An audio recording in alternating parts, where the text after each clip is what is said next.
Je suis Abraham, 34 ans, père célibataire de ma fille de 7 ans, Sophie.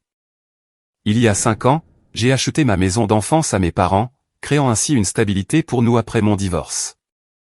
Tout semblait parfait jusqu'à ce matin où j'ai trouvé des documents judiciaires sur mon pas de porte. Mes propres parents me poursuivaient pour nous expulser afin que ma sœur cadette, Amanda, puisse devenir propriétaire de sa première maison. Ce qui faisait le plus mal n'était pas seulement la trahison, mais la façon dont il souriait à Sophie tout en complotant pour lui enlever sa maison. Personne ne s'attendait à ce qui allait se passer dans cette salle d'audience lorsque ma petite fille a levé la main et a tout changé. Avant de partager cette douloureuse histoire de famille, dites-moi d'où vous regardez dans les commentaires. Abonnez-vous si vous avez déjà été trahi par votre famille pour de l'argent. Grandir dans cette maison recèle tant de souvenirs. C'est une modeste maison de banlieue de 3 chambres à la Lakewood. Rien d'extraordinaire selon la plupart des normes, mais chaque coin contient un morceau de mon enfance. Le chêne dans le jardin où papa a accroché ma première balançoire. La cuisine où maman m'a appris à faire sa célèbre tarte aux pommes. Le grenier où je me cachais pendant les orages. Cette maison était plus que des murs et un toit. C'était la sécurité, la constance, l'amour. Du moins, c'est ce que je pensais qu'elle représentait pour nous tous. Mes parents, Franck et Diane, étaient des gens travailleurs qui ont offert une éducation stable, bien que parfois stricte. Papa a travaillé comme ingénieur en mécanique à l'usine locale pendant 30 ans, et maman était institutrice à l'école primaire.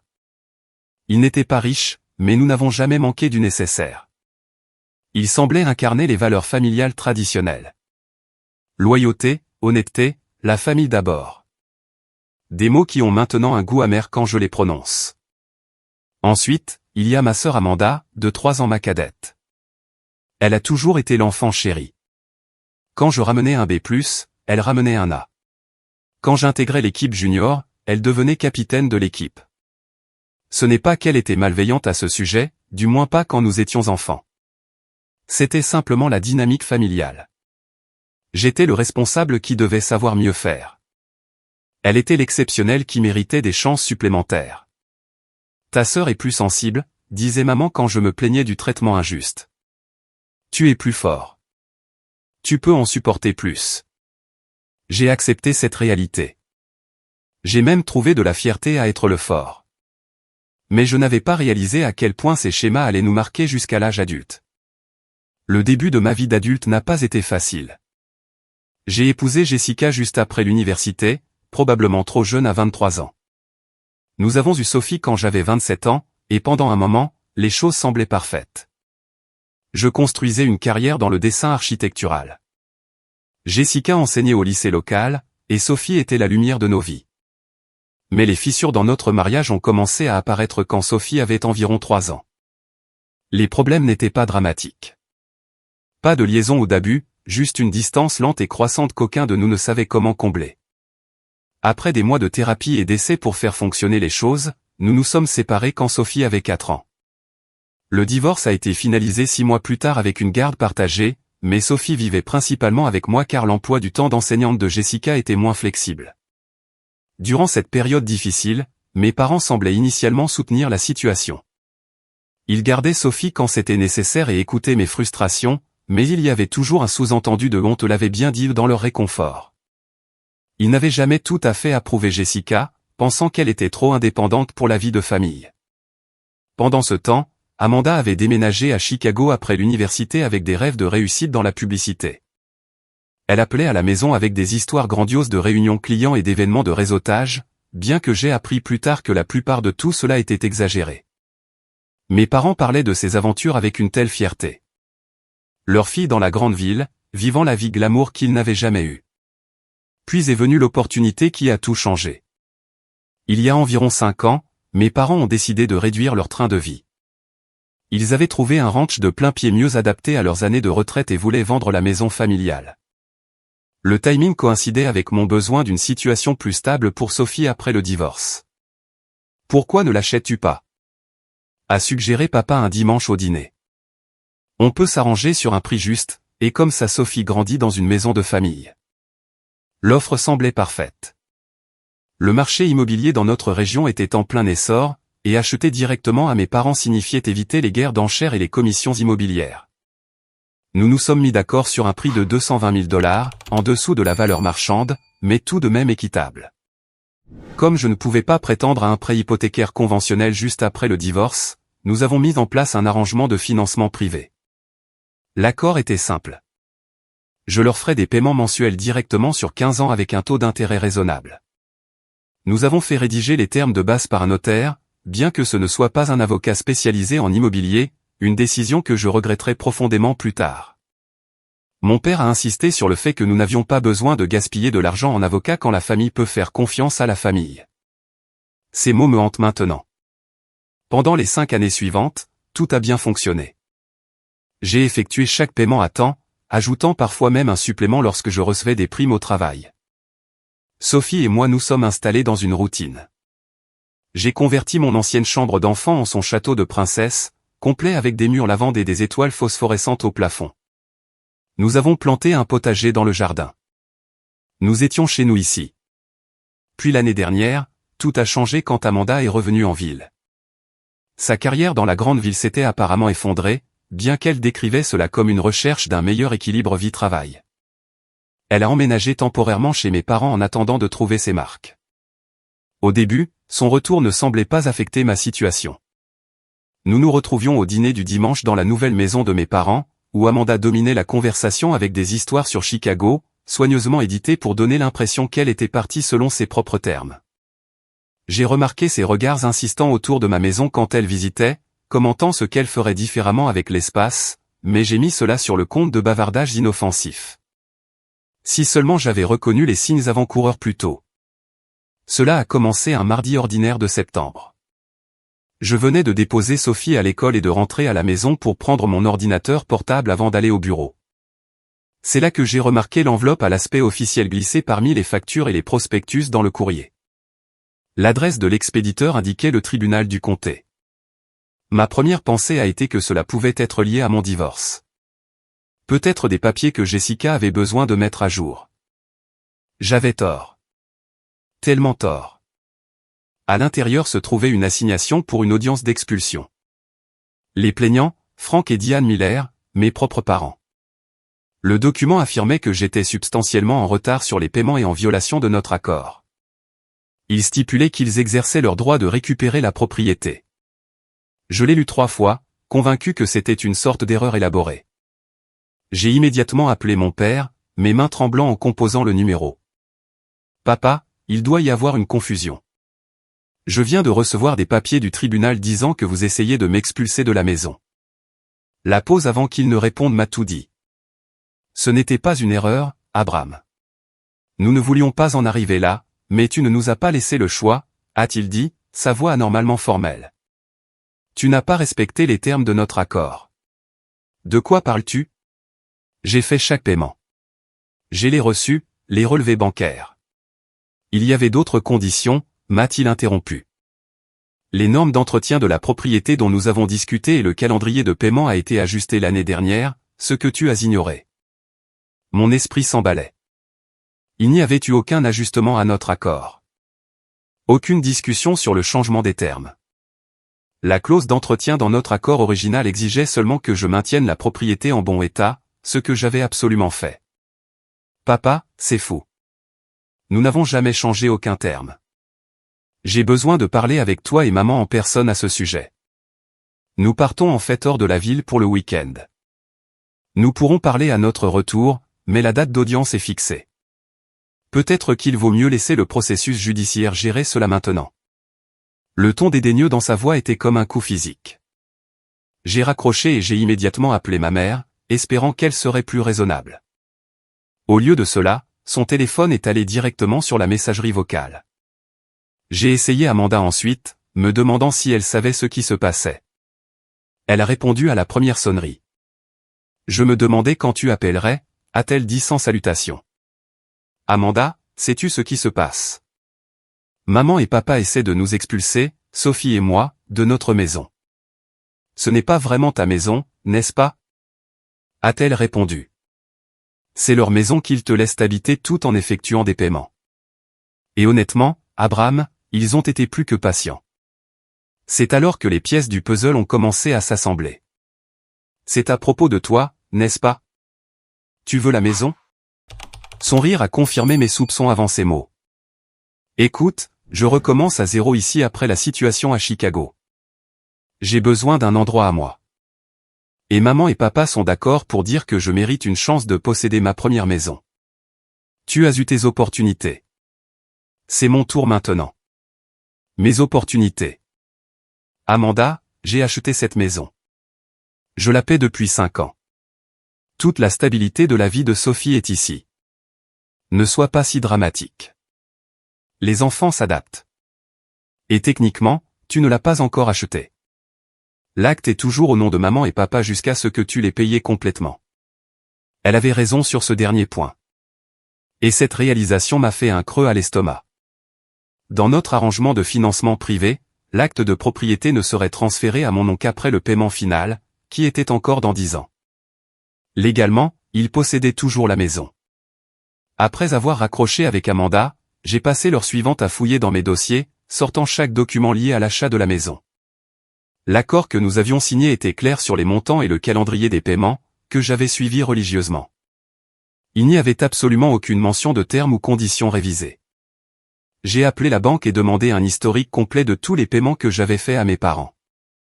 Puis j'ai conduit jusqu'au tribunal pour obtenir plus d'informations sur l'affaire qu'ils avaient déposée. Le greffier a expliqué que mes parents prétendaient que j'avais fait défaut sur notre accord en ne respectant pas le calendrier de paiement révisé établi dans un avenant. Quel avenant? Ai-je demandé. Elle m'a montré un document que je n'avais jamais vu auparavant, daté de 8 mois plus tôt avec ce qui semblait être ma signature en bas. Il décrivait de nouveaux termes, y compris des paiements mensuels substantiellement plus élevés et des exigences strictes d'entretien de la propriété avec des inspections régulières. La signature ressemblait à la mienne, mais je n'avais jamais signé un tel document. Je ne l'avais même jamais vu. La réalisation qu'ils avaient potentiellement falsifié ma signature m'a rendu physiquement malade. Quand j'ai récupéré Sophie à l'école cet après-midi-là, j'ai lutté pour garder mon calme. Son bavardage joyeux sur le cours d'art et les jeux de cours de récréation étaient la seule chose normale dans une journée qui avait brisé mon sens de la réalité. « Papa, on peut aller chez grand-mère et grand-père ce week-end » a-t-elle demandé innocemment. Tante Amanda a dit qu'elle me montrerait comment faire des bracelets d'amitié. Mon cœur s'est serré, réalisant qu'ils avaient parlé à ma fille à mon insu, préparant probablement le terrain pour expliquer pourquoi nous pourrions avoir besoin de déménager bientôt. L'avait-il empoisonné contre moi aussi? Pas ce week-end, ma chérie. Il part hors de la ville. Au moins, ce n'était pas un mensonge. Ce soir-là, après que Sophie se soit endormie, j'ai appelé Jessica pour la mettre au courant de la situation. Malgré nos différends, elle avait toujours été juste quand il s'agissait du bien-être de Sophie. Ils ne peuvent pas juste prendre ta maison, a-t-elle dit, outrée pour moi. Quel genre de grands-parents essaient de rendre leur propre petite-fille sans abri? Ils ne voient pas les choses de cette façon, ai-je répondu, l'épuisement dans ma voix. Dans leur esprit, ils aident leur fille à commencer sa vie tout en donnant une leçon à leur fils sur je ne sais même pas quoi. Ne pas avoir assez réussi. Je suppose que tu as besoin d'un avocat, Abraham. Un bon. Elle avait raison. Dès demain, je trouverai une représentation légale. Ce n'était plus seulement à propos de moi. C'était à propos de la protection du foyer et de la stabilité de Sophie. Si mes parents et ma sœur voulaient se battre, ils l'auraient. Ce qui faisait le plus mal dans ces premiers jours n'était pas seulement la trahison, mais la réalisation qu'ils avaient dû planifier cela depuis des mois. Chaque dîner du dimanche, chaque visite informelle, chaque fois qu'ils serraient Sophie dans leurs bras, ils savaient ce qu'ils allaient faire. Ils regardaient leur petite fille dans les yeux tout en complotant pour lui enlever sa maison. La famille que je croyais connaître était un mensonge. Et maintenant, je devais les combattre au tribunal pour protéger la seule chose stable dans la vie de ma fille, la maison que nous avions faite ensemble. Trouver un avocat dans mon budget semblait presque impossible. Après avoir appelé 8 avocats différents qui demandaient des provisions que je ne pouvais pas me permettre ou ne traitaient pas les litiges immobiliers, j'ai finalement trouvé Marcus Patel, un jeune avocat qui avait récemment ouvert son propre cabinet et construisait sa clientèle. C'est une affaire compliquée, a dit Marcus après avoir examiné mes documents. Les accords immobiliers familiaux privés deviennent souvent désordonnés parce que les gens sautent des étapes juridiques importantes en pensant que la confiance suffit. La bonne nouvelle est que le prétendu avenant qu'il présente a de sérieux problèmes d'authentification. Marcus a accepté de prendre mon affaire pour un tarif réduit avec un plan de paiement que je pouvais gérer parallèlement à mes paiements hypothécaires à mes parents. Des paiements que j'ai continué à faire malgré le procès sur les conseils de Marcus. Ne leur donnez aucune munition réelle, a-t-il averti. Continuez à faire les paiements exactement comme indiqué dans l'accord original. La pression financière était immense. Entre les factures régulières, les besoins de Sophie, les paiements de la maison, et maintenant les frais juridiques, je puisais dans le peu d'économies que j'avais. J'ai pris des projets de dessin en freelance le soir après le coucher de Sophie, travaillant souvent jusqu'à 2 ou 3 heures du matin avant de me lever à 6h30 pour commencer notre journée. Alors que Marcus creusait plus profondément dans l'affaire, il a découvert la faille juridique que mes parents exploitaient. Notre accord original avait une clause stipulant que les termes pouvaient être modifiés selon les besoins pour refléter les conditions du marché ou les exigences d'entretien. C'était assez vague pour qu'ils puissent argumenter que cela leur donnait le droit de créer l'avenant, même sans mon consentement explicite. Avez-vous lu chaque page de l'accord original avant de signer ? A demandé Marcus lors d'une de nos réunions. J'ai admis que je ne l'avais pas scruté comme j'aurais dû. C'étaient mes parents après tout. Je leur faisais confiance. C'est sur quoi ils comptent. Il a soupiré. Mais nous avons quelque chose de notre côté aussi. Même si le tribunal devait reconnaître leur droit de modifier les termes, il y a une attente raisonnable de notification appropriée et de consentement. Nous avons vos relevés bancaires montrant des paiements constants selon les termes originaux sans aucune indication que vous ayez jamais été informé de changement. Alors que je me concentrais sur la bataille juridique, je devais aussi faire face aux questions de Sophie.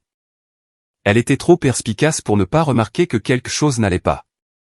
Pourquoi on ne va plus chez grand-mère et grand-père ? A-t-elle demandé un soir alors que je l'abordais. Est-ce qu'ils sont fâchés contre nous ? Je me suis assis au bord de son lit, cherchant des mots qui ne la chargeraient pas de problèmes d'adulte, mais ne lui mentiraient pas non plus. Parfois, les adultes ont des désaccords qu'ils doivent résoudre, ai-je expliqué. En ce moment, grand-mère, grand-père et moi avons un désaccord au sujet de la maison. Notre maison ? Sa petite voix a tremblé, et j'ai vu la peur dans ses yeux. Oui, mais tu n'as pas besoin de t'inquiéter. Je fais tout pour m'assurer que cela reste notre maison. Est-ce que tante Amanda veut notre maison ? A-t-elle demandé, me surprenant par sa perspicacité. Pourquoi demandes-tu ça ? Elle m'a dit quelle chambre serait la sienne quand elle vivrait ici.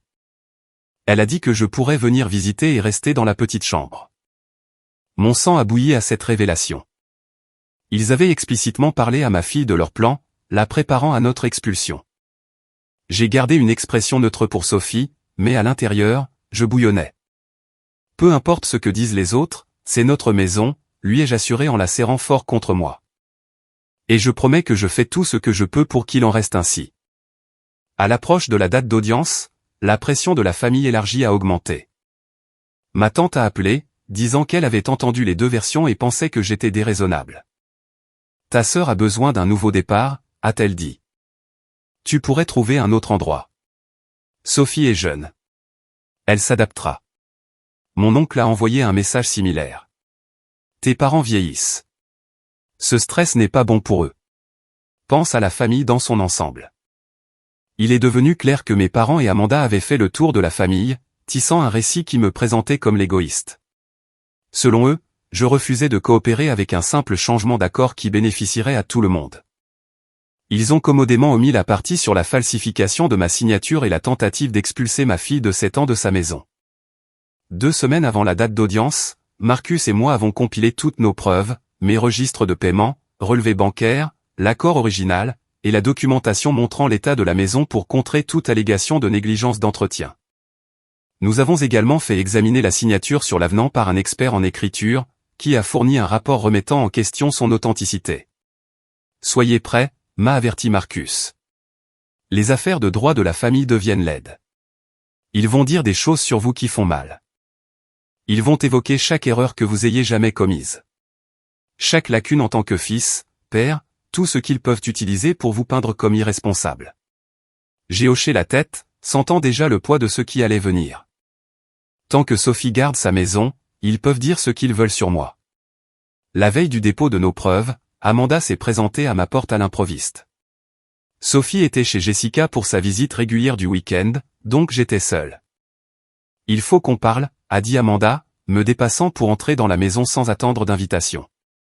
Elle a regardé autour du salon avec un regard de propriétaire qui m'a donné la chair de poule. Tout cela pourrait être tellement plus simple si tu coopérais simplement, a-t-elle dit, s'installant sur le canapé. J'ai déjà un acheteur intéressé si je décide de vendre. Ces mots ont confirmé ce que j'avais soupçonné, mais n'avaient pas été capables de prouver. Ce n'était pas à propos d'Amanda voulant une maison familiale. C'était à propos d'elle obtenant un actif précieux qu'elle pourrait convertir en argent liquide. Donc, c'est ça le plan. Obtenir la maison de ma part en dessous de la valeur marchande et ensuite la revendre immédiatement pour faire du profit. Elle a haussé les épaules, ne prenant même pas la peine de le nier. C'est juste les affaires, Abraham. J'ai besoin de capital pour redémarrer ma carrière, et maman et papa sont d'accord pour dire que je mérite cette opportunité. Ils nous ont toujours aidés tous les deux en volant ma maison, la maison où vit leur petite fille. Ne sois pas si dramatique. Les enfants sont résilients. Et honnêtement, est-ce que Sophie regretterait vraiment de voir les voisins? D'avoir sa propre salle de bain? Ce sont des luxes, pas des nécessités. Son rejet cavalier de la stabilité de ma fille a allumé quelque chose en moi. Sors de ma maison, ai-je dit calmement, ma voix stable malgré la rage qui montait en moi. Pas encore ta maison, a-t-elle ricané mais s'est levée pour partir. À la porte, elle s'est retournée. Tu sais, si tu te bats contre ça, maman et papa sont prêts à tout déballer. Tes difficultés financières après le divorce. Cette fois où tu étais en retard pour récupérer Sophie parce que tu t'es endormi, même le nouveau petit ami de Jessica, et comment cela pourrait affecter la vie de famille de Sophie. La menace était claire. Ils attaqueraient ma parentalité au tribunal si nécessaire. J'ai fermé la porte derrière elle sans répondre, puis je me suis effondré au sol, le dos contre la porte, me demandant comment les gens qui étaient censés nous aimer le plus pouvaient devenir si cruels. Ce que je ne savais pas alors, c'est que Sophie avait laissé sa tablette en enregistrement dans le salon plus tôt ce jour-là, oubliée dans sa précipitation pour faire ses valises pour aller chez sa mère. L'appareil avait capturé chaque mot de ma conversation avec Amanda, y compris son aveu sur la vente de la maison et les menaces contre moi. Il était là, silencieusement, détenant la preuve qui allait tout changer. 3 jours avant notre date d'audience, je suis rentré du travail pour trouver la voiture de mes parents dans l'allée à côté de celle d'Amanda. Ils n'avaient pas appelé ni envoyé de texto pour dire qu'ils venaient. Je les ai trouvés à l'intérieur en train de marcher dans la maison avec un bloc-notes. « Qu'est-ce que vous faites ici ?» ai-je demandé, debout dans ma propre entrée, me sentant comme un intrus. « Vous ne pouvez pas simplement entrer chez moi sans permission. »« Nous sommes toujours les propriétaires légaux », a répondu mon père sans me regarder. « Nous avons le droit d'inspecter la propriété. » Ma mère a au moins eu la décence d'avoir l'air mal à l'aise. « Nous avons appelé plus tôt, mais tu n'as pas répondu, » a-t-elle dit. J'ai vérifié mon téléphone. Aucun appel manqué. Un autre mensonge. Amanda était dans la chambre de Sophie ouvrant les placards et prenant des notes. Ce placard a un dégât des eaux, a-t-elle annoncé. C'est une violation de l'entretien. Il n'y a pas de dégât des eaux, ai-je répliqué en la suivant. Sophie a renversé du jus la semaine dernière. J'ai nettoyé. Elle a pris une note de toute façon. Le tribunal déterminera cela. C'était surréaliste de les regarder se déplacer dans la maison où j'avais grandi, où ils m'avaient élevé, agissant maintenant comme des propriétaires sans cœur plutôt que des parents. Mon père vérifiait chaque robinet, chaque interrupteur, documentant les déficiences perçues. Ma mère passait son doigt le long des plaintes à la recherche de poussière. Pourquoi faites-vous vraiment cela? Ai-je finalement demandé alors qu'ils se rassemblaient dans le salon terminant leur inspection. Tu n'as pas entretenu la propriété selon les normes, a commencé mon père. Arrête, les jeux interrompus. La vraie raison, pas l'excuse légale. Un silence inconfortable est tombé. Finalement, ma mère a parlé. Amanda a besoin d'un nouveau départ. Elle a eu quelques revers financiers à Chicago, alors elle obtient ma maison. La maison de Sophie. C'est la solution. Ce n'est pas comme ça, a dit mon père, bien que ses yeux ne croisaient pas les miens. Amanda a un plan solide. Elle pourra tirer parti de l'équité de la propriété pour stabiliser sa situation et elle va la vendre. J'ai coupé la parole. Elle m'a déjà dit qu'elle avait un acheteur aligné. Mes parents ont échangé un regard que je ne pouvais pas interpréter. Le savait-il? Ce n'est pas nécessairement vrai, a dit ma mère prudemment. Même si c'est le cas, a ajouté mon père, ce serait son droit. La propriété serait à elle pour en faire ce qu'elle veut. Amanda est entrée depuis le couloir. Je pensais que nous pourrions faire cette transition en douceur. Je te laisserai rester jusqu'à la fin de l'année scolaire de Sophie, par exemple. C'est généreux compte tenu du marché actuel. Généreux. Je ne pouvais pas croire ce que j'entendais. J'ai payé plus de 70 000 $ pour cette maison au cours des 5 dernières années. J'ai fait des améliorations qui ont augmenté sa valeur. Et vous pensez que nous laisser rester quelques mois supplémentaires avant de la prendre est généreux? Tu as vécu ici en payant des taux inférieurs au marché, a répliqué Amanda. Donc vraiment, maman et papa vous ont subventionné tout ce temps. Ce n'est pas vrai. Nous nous sommes mis d'accord sur un prix juste et un taux d'intérêt. J'ai la documentation. La documentation peut être interprétée de différentes manières, a dit mon père de manière dédaigneuse. Le juge décidera quelle interprétation est correcte. Alors qu'ils continuaient à justifier leurs actions, Sophie est rentrée de son programme après l'école. Elle s'est figée dans l'entrée, les yeux écarquillés devant ce rassemblement inattendu. Grand-mère, grand-père, tante Amanda, s'est-elle exclamée, momentanément excitée avant de lire la tension dans la pièce. Son sourire a vacillé. Ma mère s'est avancée avec une gaieté forcée. Voilà notre fille spéciale. Nous parlions juste de la maison avec ton papa. Sophie m'a regardée, incertaine. J'ai forcé un sourire rassurant. Pourquoi ne vas-tu pas commencer tes devoirs, ma chérie? Nous n'en avons plus pour longtemps ici. Elle a hoché la tête et s'est dirigée vers sa chambre. Mais j'ai remarqué qu'elle avait laissé son sac à dos dans le salon, sa tablette partiellement visible dans la poche avant. Une fois Sophie hors de portée de voix, la conversation a pris une tournure encore plus laide. Tu sais, Abraham, a dit Amanda, baissant la voix. Nous avons fait très attention à ne pas mentionner certaines choses dans notre dossier. Ton historique de surmenage jusqu'à l'épuisement. Cet incident l'année dernière où l'école a appelé parce que Sophie s'est présentée sans déjeuner 3 jours de suite. C'était pendant une date limite de projet massive. Et c'était 2 fois, pas 3 fois, me suis-je défendu, sentant mon visage rougir de honte bien que sachant que j'étais un bon père qui avait fait des erreurs humaines normales. Le tribunal pourrait ne pas voir cela comme des oublis mineurs, a dit mon père. Particulièrement si nous mentionnions aussi les inquiétudes de Jessica concernant tes horaires irréguliers affectant la routine de Sophie. Jessica n'a aucune inquiétude, ai-je répliqué. Elle serait furieuse si elle savait que vous utilisez notre relation de coparentalité de cette façon. Nous préférerions ne pas évoquer ces choses, a ajouté ma mère, sa voix douce comme si elle était raisonnable. Mais si tu insistes pour te battre, nous devons présenter le tableau complet.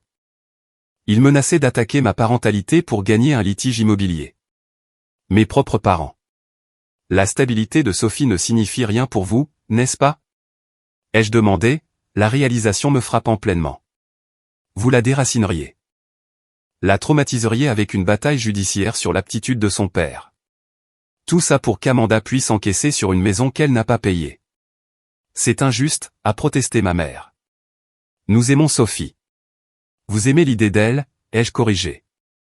La petite fille parfaite que vous pouvez montrer à l'église et aux réunions de famille, mais son bien-être réel, son besoin de stabilité et de sécurité, ce sont des inconvénients que vous êtes prêt à sacrifier. Amanda s'est moquée. Tellement dramatique. C'est une maison, Abraham, juste un bâtiment. Sophie ira bien. C'est sa maison, ai-je dit, ma voix se brisant malgré mes efforts pour rester calme. C'est la seule stabilité qu'elle a eue depuis le divorce. L'endroit où elle se sent en sécurité. Elle peut se sentir en sécurité ailleurs aussi, a dit mon père fermement. Cette discussion est terminée. On se voit au tribunal à moins que tu ne reprennes tes esprits et acceptes de partir volontairement. Ils sont partis sans un autre mot, me laissant debout au milieu de mon salon, tremblant de colère et d'incrédulité. Je me suis effondré sur le canapé, mettant ma tête dans mes mains, essayant de me composer avant que Sophie ne revienne. Une petite voix a percé mes pensées. « Papa, ils sont partis ?» J'ai levé les yeux pour voir Sophie debout dans le couloir, sa tablette serrée contre sa poitrine, les yeux grands ouverts d'inquiétude. « Oui, ma chérie, ils sont partis. » J'ai tapoté le canapé à côté de moi. « Viens t'asseoir. » Elle a grimpé à côté de moi, s'appuyant contre mon flanc. Ils veulent prendre notre maison, n'est-ce pas? J'ai envisagé d'édulcorer la chose, mais j'ai décidé contre. Sophie méritait des réponses honnêtes, présentées de manière appropriée pour son âge. Oui. Tante Amanda veut vivre ici. Et grand-mère et grand-père l'aident à essayer de faire en sorte que cela arrive. Mais où irions-nous? Si cela arrivait, nous trouverions un autre endroit agréable. Mais je fais tout ce que je peux pour m'assurer que nous restons ici où nous appartenons. Elle est restée silencieuse un moment, puis a dit, je les ai enregistrés. Qu'est-ce que tu veux dire, chérie? Sur ma tablette. Tu m'as montré comment faire des mémos vocaux pour l'école. Tu te souviens? Quand ils sont entrés, ils disaient des choses méchantes sur nous avant que tu ne rentres. Alors, j'ai appuyé sur enregistrer et je l'ai laissé sur la table. Quand je suis allé ouvrir la porte pour toi, mon cœur a coulé, pensant à ce qu'elle aurait pu entendre. Oh, Sophie, je suis désolé que tu aies entendu des choses pas gentilles. C'est bon, a-t-elle dit avec une maturité surprenante. Mais je les ai eus en train de dire les mauvaises choses sur la vente de notre maison et de dire ces mensonges sur toi. Est-ce que c'est important? J'ai fixé ma fille de 7 ans, qui dans sa sagesse innocente avait peut-être capturé la preuve même dont nous avions besoin. Ça pourrait être très important, Sophie. Je peux voir? Elle a déverrouillé sa tablette et a ouvert l'application de mémo vocal me montrant un enregistrement qui durait près de 45 minutes. J'ai appuyé sur lecture et j'ai immédiatement entendu la voix d'Amanda. Une fois que nous aurons la maison, j'ai déjà un acheteur prêt à aller jusqu'à 320, peut-être plus si nous mettons à jour la cuisine d'abord. C'est un profit de 100 000 après avoir payé ce que maman et papa doivent recevoir. Mon père, ne mentionne juste pas cette partie au tribunal. Le juge doit croire que c'est à propos de toi voulant une maison familiale, pas une transaction financière, ma mère. Je ne me sens toujours pas bien à propos de cet avenant. Abraham ne l'a jamais vraiment signé. Il aurait dû le faire un jour ou l'autre, a répliqué mon père.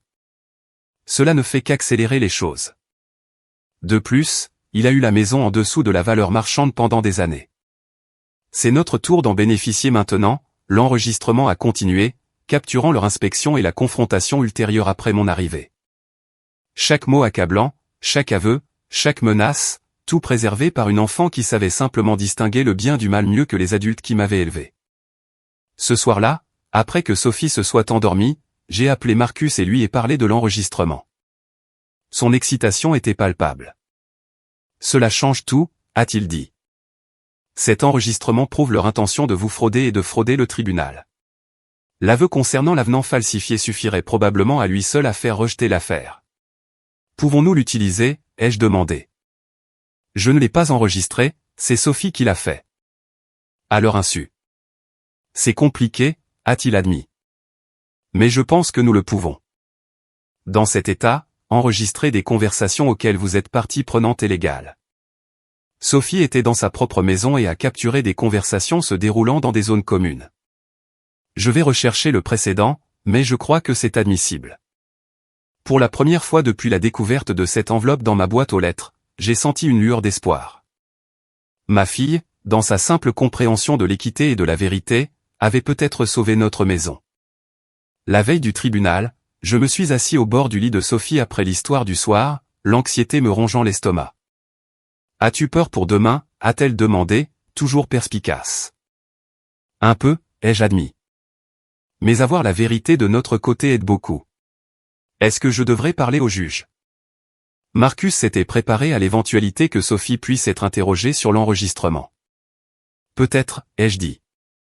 Mais seulement si tu te sens à l'aise et seulement quelques questions simples, elle a hoché la tête solennellement. Je peux le faire. Je peux dire la vérité. J'ai repoussé ses cheveux de son front. Je sais que tu peux, ma chérie. Tu es la personne la plus courageuse que je connaisse. Plus courageuse que toi? A-t-elle demandé avec un petit sourire. Beaucoup plus courageuse que moi. Lui ai-je assuré, bordant la couverture autour d'elle. Dors un peu. Demain est un jour important. Alors que je me tournais pour partir, sa petite voix m'a arrêté. Papa, peu importe ce qui se passe avec la maison, on ira bien, n'est-ce pas? Parce qu'on sait l'un l'autre. À ce moment-là, ma fille de 7 ans a montré plus de sagesse et de force que quiconque dans cette triste situation. C'est tout à fait exact, lui ai-je dit, la voix épaisse d'émotion. Tant que nous avons l'un l'autre, nous irons toujours bien. Le tribunal du comté était un bâtiment imposant de briques rouges et de hautes colonnes. Sophie tenait ma main fermement alors que nous montions les marches, son autre main serrant la tablette à l'intérieur de son petit sac à dos. Jessica avait pris sa matinée de travail pour venir nous soutenir, marchant légèrement derrière. « Souviens-toi » a-t-elle chuchoté à Sophie. « Tu n'as pas besoin d'avoir peur. Dis juste la vérité si le juge te pose des questions. » À l'intérieur, le couloir à l'extérieur de la salle d'audience 3 était déjà bondé. Mes parents se tenaient raidement près du mur, vêtus de vêtements formels que je les voyais rarement porter. Mon père ne voulait pas croiser mon regard. Ma mère a fait un petit signe incertain que je n'ai pas retourné. Amanda se tenait entre eux, faisant défiler son téléphone comme si c'était un inconvénient mineur dans sa journée plutôt qu'une tentative de prendre la maison d'un enfant. Marcus nous a rencontrés aux portes, son attitude normalement décontractée remplacée par une formalité professionnelle dans un costume impeccable. « Prêt ?» a-t-il demandé doucement. J'ai hoché la tête, bien que ma bouche sèche et mon cœur battant suggéraient le contraire. « Et tu dois être Sophie ?» a-t-il dit, s'accroupissant à son niveau. « Ton papa me dit que tu es très courageuse », elle a hoché la tête solennellement. « J'ai apporté ma tablette » a-t-elle chuchoté. « Parfait. Nous n'en aurons peut-être pas besoin, mais c'est bien de l'avoir juste au cas où. » L'huissier a appelé notre affaire, et nous sommes entrés dans la salle d'audience. La juge, une femme dans la soixantaine avec des cheveux méchés d'argent et des yeux perçants, a regardé par-dessus ses lunettes alors que nous nous installions à nos places.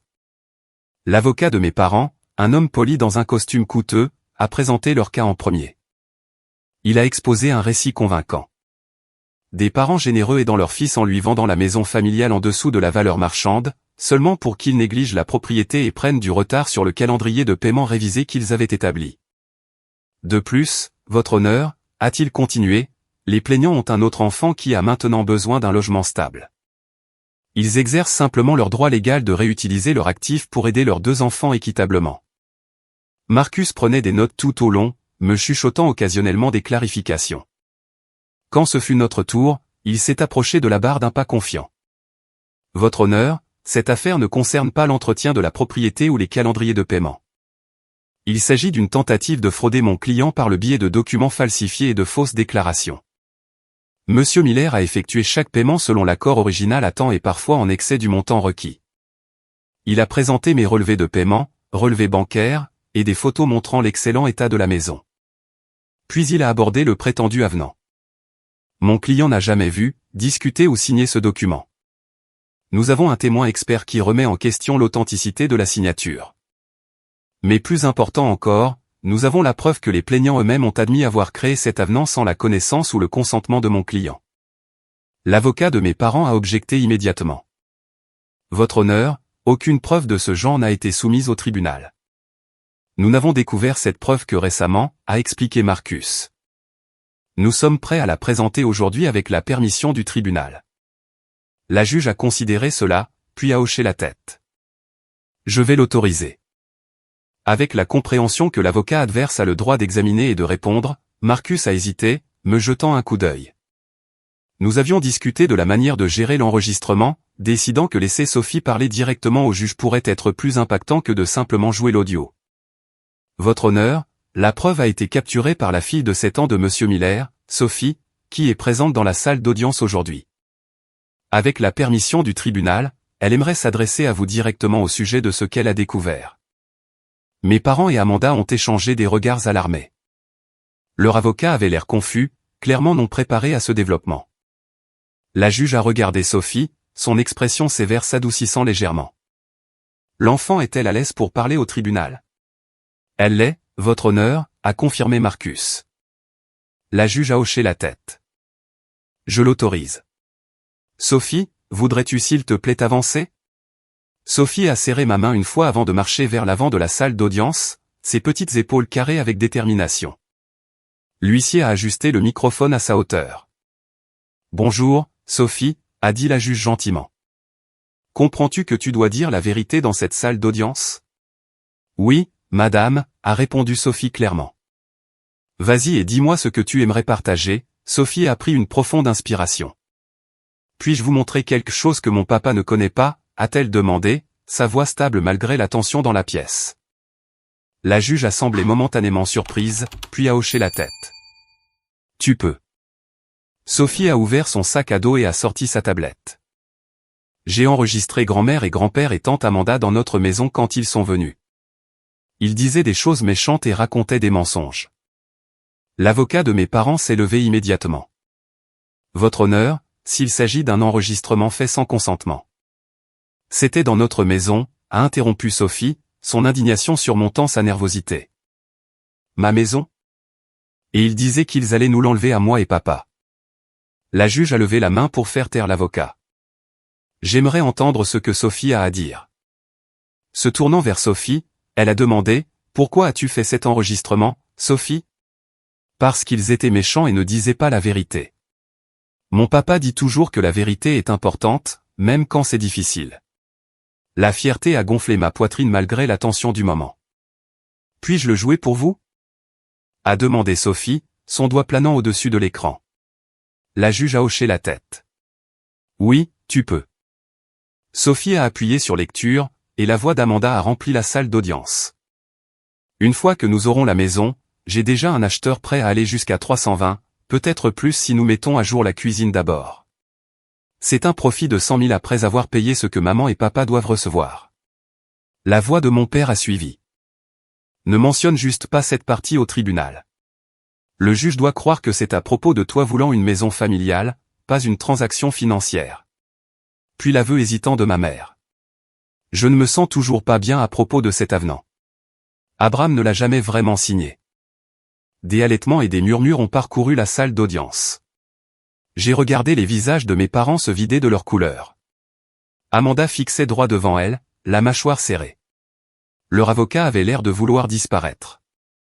Sophie a continué à jouer l'enregistrement, y compris les parties où il menaçait d'attaquer ma parentalité au tribunal et admettait la vraie raison derrière la tentative d'expulsion, non pas pour fournir à Amanda une maison familiale, mais pour revendre la propriété pour faire du profit. Quand l'enregistrement s'est terminé, la salle d'audience était silencieuse. Sophie a levé les yeux vers la juge. Ils ont menti et ils allaient m'enlever ma maison. Est-ce autorisé? L'expression de la juge était illisible alors qu'elle considérait l'enfant devant elle. Merci d'avoir porté cela à l'attention du tribunal, Sophie. Tu as été très courageuse aujourd'hui. Sophie a hoché la tête solennellement. Je peux retourner voir mon papa maintenant? Oui, tu peux. Alors que Sophie revenait s'asseoir à côté de moi, j'ai passé mon bras autour de ses épaules, chuchotant, « Je suis si fier de toi. » La juge s'est tournée vers l'avocat de mes parents. « Maître, souhaitez-vous répondre à cette preuve ?» Il a conféré précipitamment avec mes parents et Amanda, leur conversation chuchotée devenant animée. Finalement, il s'est tourné vers la juge.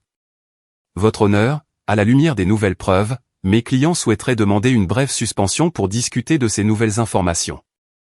Accordé, 15 minutes. » Alors qu'il sortait, Amanda m'a lancé un regard venimeux. Ma mère ne voulait pas me regarder du tout. Seul mon père a hésité, jetant un coup d'œil en arrière vers Sophie avec une expression que je ne pouvais pas interpréter. Honte peut-être ou simple surprise d'avoir été déjoué par le sens du bien et du mal d'une enfant de 7 ans durant la suspension. Marcus était prudemment optimiste. L'enregistrement est accablant. Ils ont admis avoir créé des documents frauduleux et induit le tribunal en erreur. Aucun juge ne statuerait en leur faveur après avoir entendu cela. Quand le tribunal a repris, l'avocat de mes parents s'est approché de la barre avec visiblement moins de confiance. Votre honneur, à la lumière des nouvelles preuves, mes clients souhaiteraient retirer leur demande d'expulsion. La juge a hoché la tête, mais son expression est restée sévère. Avant d'accepter ce retrait, je veux être clair sur ce qui s'est passé ici aujourd'hui. Ce tribunal a entendu des preuves suggérant une tentative de frauder à la fois le défendeur et le tribunal lui-même par le biais de documents falsifiés et de témoignages trompeurs. Elle a regardé directement mes parents et Amanda. Je pourrais renvoyer cette affaire pour enquête criminelle. La fraude hypothécaire et la falsification de documents sont des infractions graves. Cependant, étant donné la relation familiale impliquée dans le retrait de la demande, je vais à la place rejeter cette affaire avec préjudice, ce qui signifie qu'elle ne peut pas être déposée à nouveau. Se tournant vers moi, elle a continué, M. Miller, je vous conseille vivement de consulter votre avocat pour créer un arrangement plus formel et sécurisé concernant la propriété, de préférence avec l'implication d'un avocat spécialisé en immobilier approprié. Oui, votre honneur, ai-je accepté. Le soulagement m'envahissant. Quant à l'accord existant, a-t-elle ajouté, ce tribunal le trouve valide et exécutoire tel qu'écrit à l'origine sans le prétendu avenant. Les plaignants continueront d'honorer ces termes jusqu'à ce que la propriété soit payée intégralement ou que les parties parviennent à un nouvel accord correctement documenté avec un dernier regard sévère à mes parents. Elle a conclu. Affaire classée. Le coup sec du marteau a résonné dans la salle d'audience, marquant la fin d'un cauchemar qui avait consumé nos vies pendant des semaines. Sophie a serré ma main, un petit sourire jouant sur ses lèvres. On a gagné, papa, a-t-elle chuchoté. On peut garder notre maison. Oui, ma chérie, ai-je répondu, la serrant contre moi. Grâce à toi, oui. À l'extérieur du tribunal, une pluie légère avait commencé à tomber, correspondant à l'ambiance sombre malgré notre victoire. Jessica a fait un gros câlin à Sophie, lui disant combien elle était fière d'elle avant de retourner au travail. Marcus m'a serré la main fermement. Félicitations, a-t-il dit. Peu d'affaires se résolvent de manière aussi décisive. Votre fille est assez incroyable. Elle l'est vraiment. J'ai acquiescé, regardant Sophie sauter dans une petite flaque d'eau à proximité. Ses préoccupations immédiates se tournant déjà vers des intérêts plus appropriés à son âge maintenant que le danger était passé. Alors que Marcus partait pour déposer les derniers papiers, j'ai vu mes parents et Amanda blottis sous l'auvent du tribunal, engagés dans ce qui semblait être une discussion animée. Une partie de moi voulait partir sans un autre mot. Mais il y avait des choses qui devaient être dites. Sophie, attends ici juste une minute, d'accord? Reste où je peux te voir, elle a hoché la tête, continuant son exploration des flaques tout en restant proche. Je me suis approché de ma famille, si je pouvais encore les appeler ainsi. Mon père m'a remarqué le premier, son expression se durcissant. Je suppose que tu es ici pour jubiler, a-t-il dit. Non, ai-je répondu uniformément. Je suis ici pour rendre quelque chose très clair. Ce que vous avez essayé de faire était impardonnable, non seulement pour moi, mais pour Sophie, votre propre petite fille.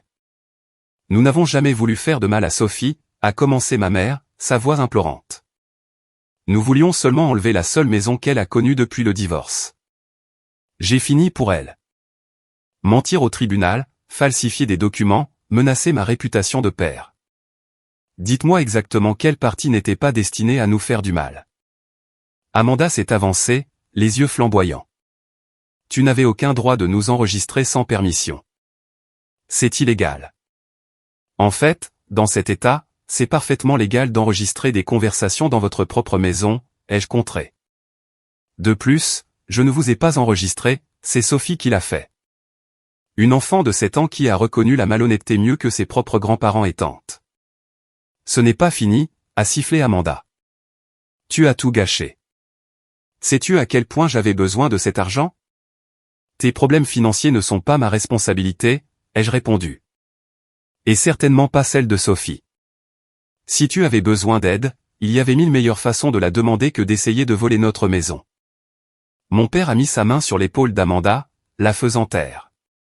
Qu'est-ce qui se passe maintenant, a-t-il demandé, sa voix bourrue, mais avec un fond d'incertitude. Maintenant, je continuerai à faire les paiements selon notre accord original.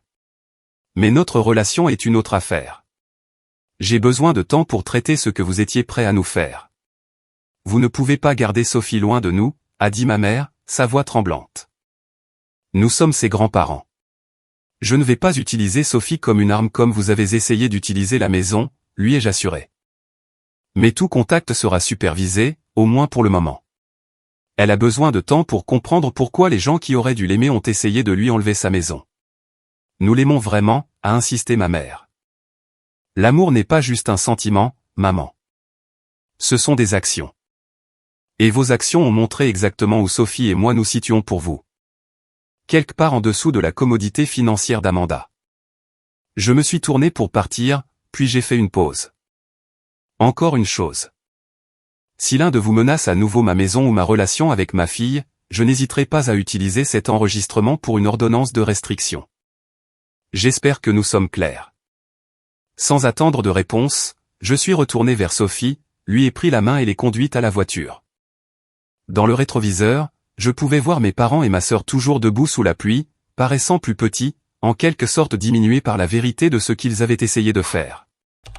Ce soir-là, après que Sophie soit au lit, je me suis assis seul dans le salon, la victoire semblant creuse au milieu des ruines de ce que je pensais être une famille aimante. Le téléphone a sonné, ma mère appelant pour la 3e fois. J'ai laissé aller sur la messagerie vocale. Un texto a suivi. S'il te plaît, laisse-nous expliquer. Nous avons fait une terrible erreur. Trop peu, trop tard. Le lendemain, j'ai déposé les papiers pour une ordonnance de restriction temporaire contre 3, les empêchant d'entrer dans la propriété sans permission explicite. Marcus m'a aussi aidé à commencer le processus de création d'un nouvel accord d'achat juridiquement solide avec une documentation appropriée, bien que cela prendrait du temps à compléter. La nouvelle de ce qui s'était passé s'est répandue rapidement dans notre petite communauté. Les voisins qui avaient entendu des bribes du drame judiciaire sont passés avec des ragoûts et des offres de soutien. L'institutrice de Sophie a appelé pour vérifier si elle avait besoin d'une attention particulière à l'école suite au stress. Même mon patron a été compréhensif concernant le temps que je devrais manquer pour les rendez-vous juridiques de suivi. Ce qui m'a le plus surpris a été l'appel du pasteur Jim, qui connaissait notre famille depuis des décennies. Mes parents étaient des membres dévoués de sa congrégation. J'ai entendu ce qui s'est passé, Abraham, a-t-il dit quand j'ai répondu. Je voulais que tu saches que tes parents sont venus me voir hier. Ils sont profondément honteux. Ils devraient l'être, ai-je répondu, ne prenant pas la peine de cacher mon amertume. Oui, a-t-il convenu, ce qui m'a surpris. Ce qu'ils ont fait était mal à tous les niveaux. Mais ils sont aussi perdus en ce moment, réalisant la terrible erreur qu'ils ont faite. Pasteur, avec tout le respect que je vous dois, ce n'était pas une erreur. Une erreur, c'est oublier un rendez-vous ou dire quelque chose d'irréfléchi sous le coup de la colère. Ils ont planifié cela pendant des mois. Ils ont falsifié des documents. Ils ont essayé de rendre ma fille sans abri pour le profit. Il est resté silencieux un moment. Tu as raison. Et je leur ai dit autant. Je n'appelle pas pour te demander de leur pardonner immédiatement. J'appelle parce que je me soucie de toi et de Sophie, et je voulais que tu saches que du soutien est disponible si tu en as besoin. Sa gentillesse m'a presque défait. Merci. J'ai réussi à dire. En ce moment, j'essaie juste de traverser chaque jour et de garder les choses stables pour Sophie. Comment va-t-elle? Mieux que moi, honnêtement. Les enfants ont une capacité remarquable à s'adapter.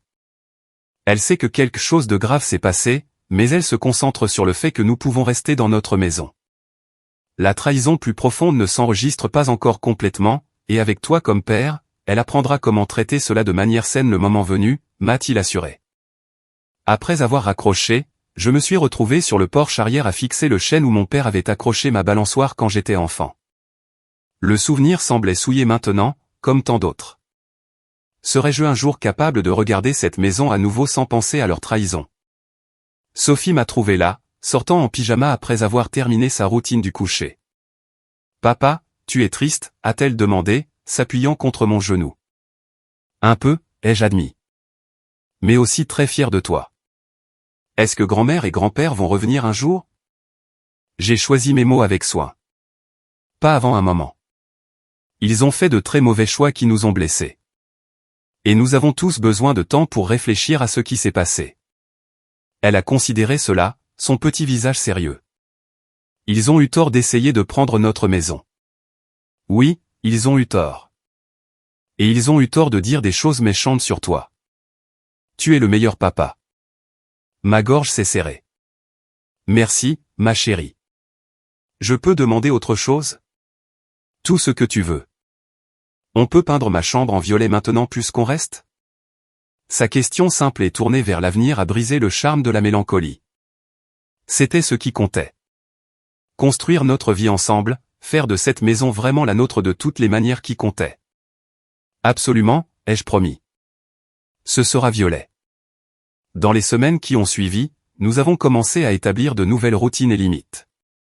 J'ai tenu ma parole concernant les contacts supervisés, permettant à mes parents de voir Sophie dans des lieux neutres comme le parc ou un restaurant. Ces visites étaient gênantes et tendues, mais je refusais d'utiliser Sophie comme un pion dans les conflits d'adultes. Amanda a refusé de participer, ayant déménagé dans une ville voisine sans dire au revoir. L'ordonnance de restriction est restée en place, tout comme l'arrangement de paiement original. Mes parents n'ont fait aucune autre tentative pour le modifier, acceptant la décision du tribunal sans se plaindre. Chaque mois, j'envoyais un chèque pour le montant convenu, accompagné d'une brève demande formelle de confirmation de réception, rien de plus. Les tentatives de réconciliation de ma mère ont continué par texto, appel et l'occasionnelle lettre manuscrite. Certains jours, j'envisageais de répondre. D'autres jours, le souvenir de ce qu'ils avaient essayé de faire rendait cela impossible. Mon père, fidèle à son caractère, restait principalement silencieux, bien que le pasteur Jim m'ait dit qu'il travaillait sur les choses à sa manière. Quant à Sophie et moi, nous nous sommes concentrés sur le fait de rendre notre maison plus complètement la nôtre. Nous avons peint sa chambre en violet comme promis. Nous avons planté de nouvelles fleurs dans le jardin. Nous avons adopté un chat de refuge nommé Pimpkin, qui a rapidement revendiqué l'endroit ensoleillé près de la fenêtre du salon comme son domaine. Lentement, douloureusement, nous avons commencé à guérir de la trahison, bien que les cicatrices resteraient toujours. Ce qui aidait le plus était de savoir que, quand cela comptait vraiment, nous nous étions tenus ensemble et avions combattu pour notre maison et gagné. 6 mois après l'affaire judiciaire, le printemps est arrivé avec une explosion de nouveaux départs. Le cerisier dans notre cour avant a fleuri de manière spectaculaire, et Sophie a insisté pour le prendre en photo tous les jours pour se rappeler à quel point les choses peuvent devenir jolies. Sa sagesse, comme toujours, m'a arrêté net. Durant ces 6 mois, nos vies s'étaient transformées de manière à la fois attendue et surprenante. Le changement le plus significatif était dans mon approche des relations familiales. La trahison m'a forcé à reconnaître que les liens du sang n'équivalent pas automatiquement à un amour ou un soutien inconditionnel. J'avais passé des années à accepter moins que ce que je méritais de mes parents, trouvant des excuses pour leur favoritisme et leur rejet de mes besoins. Plus maintenant. Grâce à un centre communautaire local, j'ai trouvé un groupe de soutien pour parents célibataires. Les réunions du jeudi soir sont devenues une bouée de sauvetage, me connectant avec d'autres navigants des défis similaires. Là, je pouvais parler ouvertement de l'affaire judiciaire, de la tension familiale continue et des luttes quotidiennes d'élever un enfant seul sans peur du jugement. Ce que tes parents ont fait était un abus de pouvoir et de confiance, a dit Tania, une mère célibataire de jumeaux qui était devenue une amie proche. Reconnaître cela n'est pas être impitoyable, c'est être honnête. Ces mots m'ont aidé à fixer des limites sans culpabilité. J'ai maintenu le calendrier des visites supervisées avec mes parents, mais j'ai refusé de prétendre que tout était normal. Durant ces visites, j'étais poli mais distant, me concentrant sur la facilitation de leur relation avec Sophie plutôt que sur la reconstruction de ce qu'ils avaient brisé avec moi. Sophie, pendant ce temps, s'épanouissait. Son institutrice de CE1 a envoyé des rapports élogieux sur ses compétences en leadership et son intelligence émotionnelle. Sophie a une capacité extraordinaire à défendre ce qui est juste tout en restant compatissante, a-t-elle écrit dans son évaluation de mi-année. L'expérience du tribunal, plutôt que de la traumatiser, a semblé renforcer son sens inné de la justice et de la vérité. Elle en a parlé ouvertement lorsqu'on lui a posé la question avec une clarté remarquable pour une enfant de 7 ans. Mes grands-parents et ma tante ont essayé de prendre notre maison, a-t-elle expliqué à un camarade curieux lors d'un rendez-vous de jeu que j'ai entendu, mais je les ai enregistrés en train de dire des choses méchantes et je les montrais au juge. Maintenant ils ne peuvent pas la prendre et ils sont désolés. Parfois, les adultes font aussi de très mauvais choix. Sa résilience me rendait humble chaque jour. Quant à mes parents, le processus de réconciliation avançait par étapes hésitantes. 3 mois après le tribunal, ils ont demandé une réunion sans Sophie. Nous nous sommes rencontrés dans un café en terrain neutre où ma mère a pleuré et mon père a fixé ses mains pendant qu'ils offraient des excuses qui contenaient encore en quelque sorte des justifications. Nous nous sommes laissés emporter par l'idée d'aider Amanda, a expliqué ma mère. Elle était dans une telle difficulté financière et nous pensions que sacrifier ma stabilité était un dommage collatéral acceptable. J'ai fini quand elle s'est tue. Nous avions tort, a dit mon père simplement. C'était peut-être la première fois que je l'entendais admettre une faute aussi directement. Je n'ai pas offert de pardon facile, mais j'ai accepté de continuer l'arrangement actuel de visite supervisée avec Sophie avec la possibilité de revoir les restrictions après plus de temps passé. Amanda est restée distante, ayant déménagé à 2 heures de là pour commencer un nouveau travail. Elle a envoyé à Sophie une carte d'anniversaire sans adresse de retour, une petite offre de paix qui ne s'étendait pas à moi. J'étais d'accord avec ça. Certaines relations peuvent être irréparables, et j'apprenais que c'était correct aussi. Le développement le plus inattendu est venu de ma relation avec notre voisine d'à côté Léa, une infirmière d'hôpital au début de la trentaine. Elle vivait à côté de nous depuis 3 ans, mais nous n'avions jamais dépassé les signes amicaux et les discussions occasionnelles sur l'entretien de la pelouse. Durant le drame judiciaire, elle avait remarqué mon stress et avait commencé à apporter des repas faits maison pour aider. Ce qui a commencé comme une préoccupation de voisinage a évolué en une véritable amitié. Elle s'est jointe à Sophie et moi pour des soirées cinéma, a aidé à la rénovation de notre jardin, et est devenue le contact d'urgence fiable qui me manquait auparavant. Sophie l'adorait, particulièrement après avoir découvert le talent de Léa pour les techniques de tressage élaborées. Tu sais, a dit Léa un soir alors que nous étions assis sur le porche à regarder Sophie jouer avec Pumpkin dans le jardin. Ce qui s'est passé avec ta famille était terrible, mais la façon dont tu as protégé Sophie, comment tu as géré tout ça depuis, ça en dit long sur qui tu es. Ces mots et la chaleur dans ses yeux en les disant ont allumé quelque chose que je n'avais pas ressenti depuis longtemps. Que notre relation se développe au-delà de l'amitié restait à voir, mais pour la première fois depuis le divorce, je me sentais ouvert à la possibilité. Sur le plan juridique, Marcus m'a aidé à obtenir un prêt hypothécaire approprié via une coopérative de crédit locale, me permettant de rembourser mes parents complètement et de transférer l'acte à mon nom. Les frais de clôture ont mis à rude épreuve mon budget, mais la tranquillité d'esprit valait chaque centime. Le jour où j'ai reçu l'acte officiel, je l'ai encadré et accroché dans le couloir, un rappel que cette maison était vraiment légalement la nôtre maintenant. Personne ne pouvait nous l'enlever. Est-ce que cela signifie que grand-mère et grand-père ne pourront plus jamais essayer d'avoir notre maison? A demandé Sophie quand je lui ai montré. C'est exact.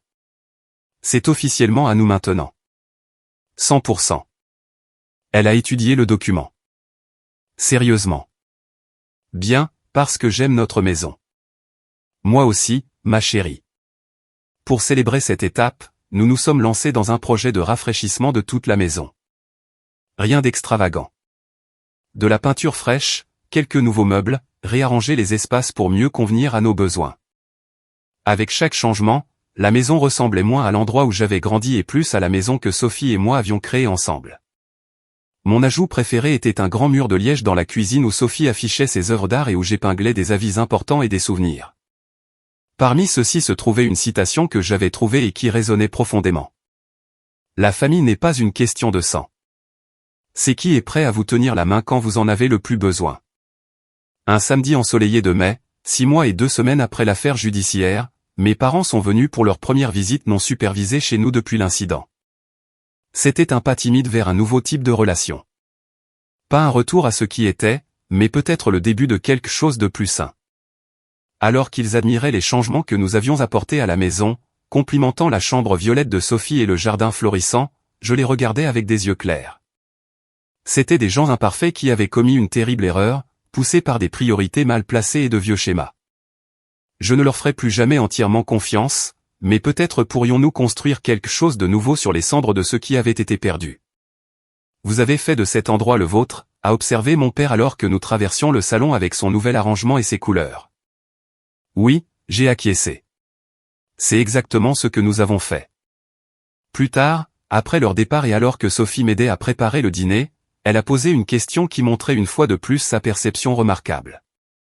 Papa, tu es toujours fâché contre grand-mère et grand-père? J'ai réfléchi à comment répondre sincèrement tout en restant approprié à son âge. Je ne suis pas aussi en colère que je l'étais, ai-je finalement dit. Mais je suis encore triste de ce qui s'est passé, et il faudra plus de temps avant que je puisse leur faire entièrement confiance à nouveau. Elle a hoché la tête, déchirant soigneusement des feuilles de laitue pour notre salade. Je pense qu'ils sont vraiment désolés. Je le pense aussi. Est-ce que les gens peuvent faire de très mauvaises choses et être quand même de bonnes personnes? A-t-elle demandé. La question m'a frappé par sa profondeur. C'est une question compliquée, ai-je admis.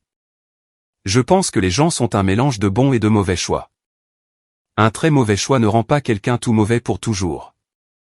Mais cela signifie qu'ils doivent travailler dur pour montrer qu'ils ont changé et qu'ils ne feront plus ce même mauvais choix. Comme quand j'ai menti sur le brossage de mes dents et qu'ensuite j'ai dû prouver que j'étais à nouveau digne de confiance en te montrant ma brosse à dents tous les soirs. J'ai souri à sa comparaison. Quelque chose comme ça.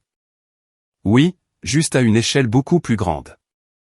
Elle a considéré cela tout en arrangeant des tomates sur la laitue.